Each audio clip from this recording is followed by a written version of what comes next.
జెండాలు దింపాలమ్మా, కొంచెం దింపాలమ్మా వెనకాల అక్కడ దయచేసి. జెండా దింపాలమ్మా దయచేసి, దింపాలమ్మా అది.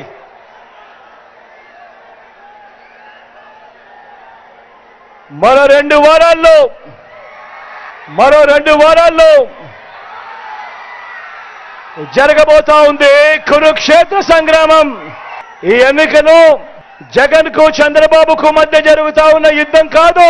ఈ ఎన్నికలు పేదలకు చంద్రబాబు మోసాలకు మధ్య జరుగుతా ఉన్న యుద్ధం. ఈ ఎన్నికలు కేవలం ఎమ్మెల్యేలను, కేవలం ఎంపీలను ఎన్నుకునేందుకు జరుగుతా ఉన్న యుద్ధం కాదు ఇది. ఈ ఎన్నికలు వచ్చే 5 ఏళ్ల మీ ఇంటింటి అభివృద్ధిని, పేదవాడి భవిష్యత్తుని నిర్ణయించబోయేది ఈ ఎన్నికలు అన్నది ప్రతి ఒక్కరూ కూడా గుర్తుపెట్టుకోమని సవినయంగా మీ అందరితో కూడా కోరుతా ఉన్నా. ఈ ఎన్నికల్లో మీ జగన్కు మీరు ఓటు వేస్తే పథకాలన్నీ కూడా కొనసాగింపు.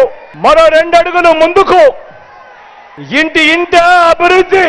అదే పొరపాటున చంద్రబాబుకు ఓటు వేస్తే పథకాలన్నీ ముగింపు, మళ్ళీ మోసపోవటమే.